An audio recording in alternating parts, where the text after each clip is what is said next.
kalibutan sa una na mga silingan, may asawang perti kayaw-yawan.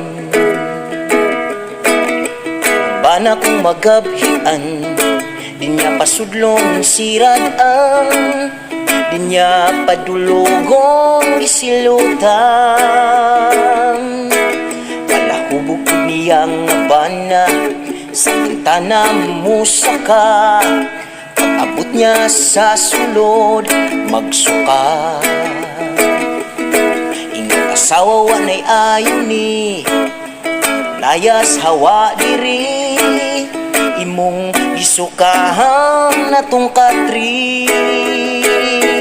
Musibat mo lakaw kung asawa magyaw-yaw, kay dili siya gusto ang